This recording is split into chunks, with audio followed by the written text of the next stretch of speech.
Hi guys. So for this video we'll be going over natal charts. Now I know there are a lot of videos about natal charts, but this one will show you how to implement and use your 36 decans, which are really necessary to fully comprehend your natal chart and your potential.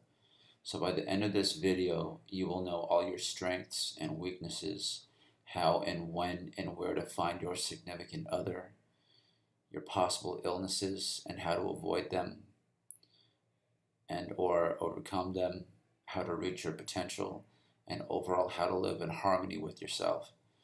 Now, there are 36 decans in total, 3 per each sign, and each decan corresponds to the moon phase. This is important to know because the moon signs are essentially doorways for opportunities for you to use your natal script, which is your natal chart. So let's start with the 5th house. Now, the 5th house is the house of pleasures, which also the house of delight, and also the house of sex. The truth is, most people who are conscious of their bodies and how important it is to keep their vital fluids, namely their cerebral spinal fluid, which is key in keeping your mind and intellect dedicated to mastering your carnal thoughts and body, rarely, if at all, sexually orgasm or ejaculate. But remember, there is a time for that. So if you're already at that point, then you can find that time period allotted in your 5th house in its 2nd decan, which is the decan for delight. This really is the time period when you would want to make a baby. So you have sex the rest of the other moon phases, but you don't orgasm. And you wait until this allotted time, which is in your 5th house in its 2nd decan, and you have to correspond that with its proper moon phase, and that's when you finally get to release. That's what you wanted to do.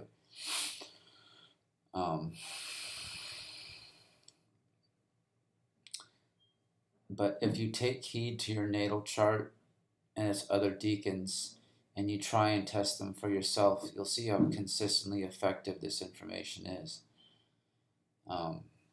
So let's go to the 6th house, the house of sickness.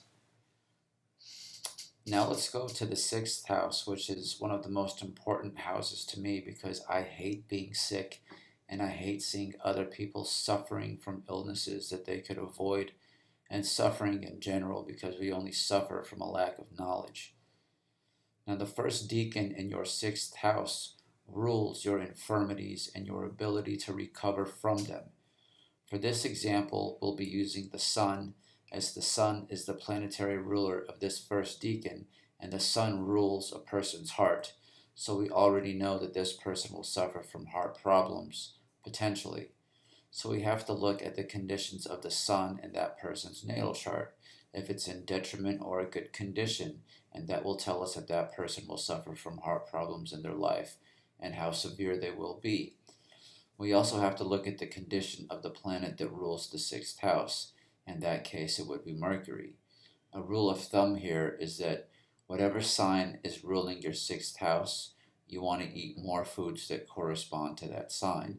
So for example, for Virgo, which rules this example natal chart, you want to have an alkaline plant and fruit-based diet, as that is the diet for Virgoans. Another trick to look at is if there are any planets in your 12th house, because if there are, those planets will be aspecting its opposite degrees in the 6th house, and those illnesses will manifest.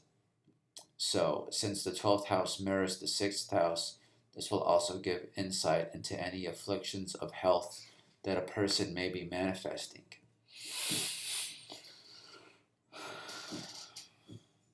Now, this information was just on the decans. If there were any planets here, then you would have to find out, using the books I have shown and mentioned, each planet's influence and effect of being in the 6th house, making sure to note its degrees, especially if the planet was in degrees of chronic illness. The 7th house. So the 7th house is the house of partnerships and contentions, and in this case will be focusing on the first decan, which is that of women, as most people are looking for a partner or how to find a significant partner. Well, using the decans will give us an extreme amount of detailed information. So for example, if you're single and you're looking for a partner, you want to refer to your 7th house, which is the house of partnerships, and when the moon is in that sign's corresponding sign, in this case we'll be using the sign of Libra for this generic natal chart, which is shown when the moon is in Libra, you will have a more favorable chance of meeting a potential significant other. And you can get even more detailed by finding what environments correspond to the sign of Libra and that time of day the sign of Libra corresponds to, which is sunset. And you can get even more specific by finding what races are ruled by that decan's planetary rulership, which are revealed in these books by Dr. Benjamin Dykes. So that right there, I mean, you will completely master your natal chart. These are the examples. So you want to know the environments that are ruled by the signs and the planetary decans, and you will really master your life. You will really become an advanced magician. You know, most people who get this information, you know, I mean, this is very, this type of information, this specific information on how powerful your natal chart is, very, very few people got this type of knowledge. The people who had this knowledge, these were kings back in previous golden ages. This is how you truly live in harmony with the world. But of course, we also have to remember that we have to go over the basics of seeing the condition of the planet that is ruling your 7th house, as well as the planet that is ruling its first decan. Now on to the 8th house. Many people want to know about death, when they are planned to die, etc. So in your 8th house, the first decan is the decan which rules death, and the planet that rules that decan will be your killing planet. Now, once again, you're going to have to refer to the books I've mentioned to find further information, because to know these allotted times takes more work and calculations. But the nature of the sign that rules your 8th house will give you more information as to how you'll pass. However, if you know your natal chart and conquer your stars, you'll be dying as an old person greeted by Father Time. Okay? The whole point is to have time be the one who does you in, not any other planet. We want time to greet us at death. That's when you've really conquered life, and you will conquer death with knowledge and live a long life, a long, prosperous life where you've reached your potential. Because that's what you're supposed to do. The 9th house. The 9th house is one of the most important houses, as it is the house of religion and travel. Now, most people they can spend a lifetime trying to find more about themselves, how to build a deeper connection to God or source energy, whatever you want to call it. The 9th house will send you on a clear, straight mission and give you all the information you need as to how to really develop that relationship. And you will find your corresponding faith, which will be in your 2nd decan, in the 2nd decan of your 9th house, which rules faith. You will find the faith that is specially tailored for you. And from the astrological books that are mentioned and used, you can find a specific religion to follow if you choose, as all religions are based off planetary worship. But that's another story. On to the 10th house. Your 10th house is that of work and fame. The first decan of the 10th house refers to work and exaltation. The second decan to that of voice and courage, your voice and your courage. And the third decan to that of stability and durability. Planets in the 10th house will ensure you to be a very ambitious person, and depending on the planet's degree, will notify you to which decan it corresponds to, and the overall characteristics that it will bring you in regards to work and fame. But keep notice on the third decan in your 10th house, which signifies stability and durability. If your planet ruling that decan is not in good condition, you'll have to strengthen it in order to keep your success stable and consistent, so you're not a one-hit wonder. All right? So your decans are extremely important to know. Off to the 11th house.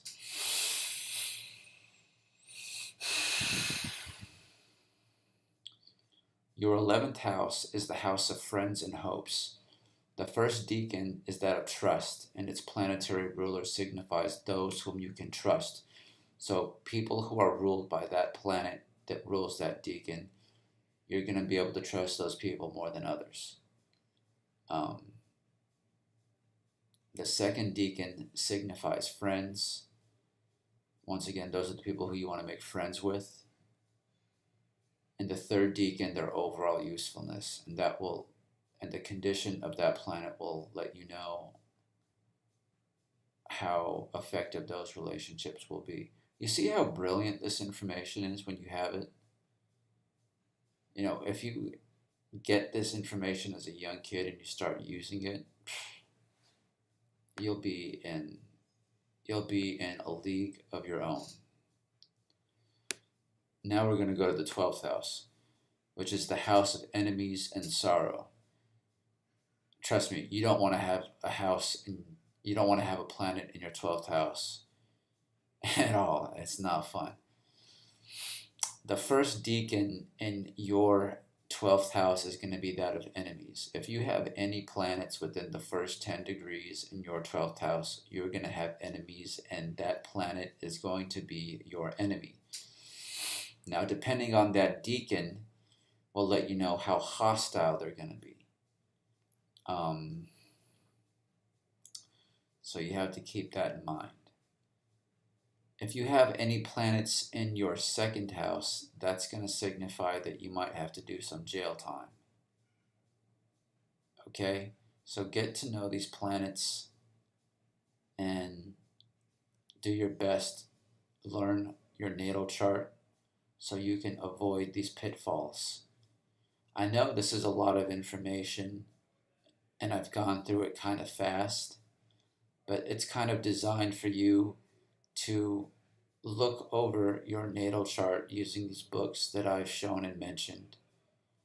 And once you've done that and you've really analyzed yourself, and you might want to maybe do your parents' natal charts also, so you can, or your friends' natal charts, so you can see how authentic this information is. And then once you start corresponding your decans with the moon phases and you start living and corresponding in harmony, and you avoid going to certain places, so like back to your 12th house, if you do have any planets in your 12th house, you find which environments are ruled by the sign that rules that 12th house, and you stay away from them. Right? Now, if you have, like, let's say, for example, if you have any planets in your 12th house and it's ruled by Scorpio, well, you stay out of seedy places, out of strip clubs, out of other places that are ruled by Scorpio, because you don't belong there. You don't feed that planet. You want to feed other planets. So that's how this works. So this might be a short vid, but it's very impactful. I've given you a lot of information on the decans, and you have to remember what we're really doing here. What we're doing here is bringing serious order to our lives. We are mastering this matrix that we all live in, and if you're privy to this information, take full advantage of it and learn to live in flow with your natal chart, your decans, the moon phases which usher in these decans and this world that we live in. And you will be a master. Thank you.